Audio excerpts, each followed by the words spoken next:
കുറച്ച് നാളുകൾക്ക് മുമ്പ് നമ്മളൊരു ന്യൂസ് കണ്ടിട്ടുണ്ടായിരുന്നു. ഇതേ കണക്ക് ജസീല എന്ന് പറഞ്ഞൊരു പെൺകുട്ടി ഉണ്ടായി ആത്മഹത്യ ചെയ്തത്. അതും തനിക്കെതിരെ ഉണ്ടാക്കി ഇല്ലാത്തൊരു കേസ് ഉണ്ടായി ആൾക്കാർ ഉണ്ടാക്കി എന്നുള്ള രീതിയിലായിരുന്നു. അതിനെ തുടർന്നുണ്ടാക്കി മാനസികമായിട്ട് ഭയങ്കരമായിട്ട് കഷ്ടപ്പെട്ടിട്ടുണ്ടായിരുന്നു. അതിനെ തുടർന്നാണ് ആത്മഹത്യയൊക്കെ ചെയ്തത്. ഈ കേസിനെ കുറിച്ചുണ്ടെങ്കിൽ വേറെയുള്ള ഡീറ്റെയിൽസോ കാര്യങ്ങളോ ഒന്നും ഈ രണ്ടാഴ്ചയിൽ കിട്ടിയിട്ടില്ലായിരുന്നു.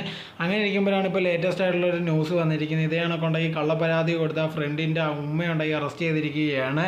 അങ്ങനെ ഉണ്ടെങ്കിൽ ഒടുവിൽ ഇതിനൊരു പ്രോഗ്രസ് വന്നിരിക്കുകയാണ്. ഈ കുട്ടി ഉണ്ടെങ്കിൽ ഒരുപാട് കഷ്ടപ്പെട്ടിട്ടുണ്ട്. ഇല്ലാത്തൊരു കേസിനാണ് ഇതേ കണക്കുണ്ടെങ്കിൽ ആൾക്കാർ ഭയങ്കരമായിട്ട് കഷ്ടപ്പെടുത്തുകയും അങ്ങനെ ഉണ്ടെങ്കിൽ ആത്മഹത്യ ചെയ്യുകയും ചെയ്തിരിക്കുകയാണ്. ഇനി ഇതുപോലത്തുള്ള ഒരു കേസ് ഉണ്ടാവാൻ പാടില്ല. അതിനെ തുടർന്നുണ്ടെങ്കിൽ ഇതേ കണക്കുണ്ടെങ്കിൽ പോലീസ് ഈ കേസ് കറക്റ്റായിട്ട് അന്വേഷിക്കുകയും അങ്ങനെ അറസ്റ്റ് ചെയ്യുകയും ചെയ്തിട്ടുണ്ട്.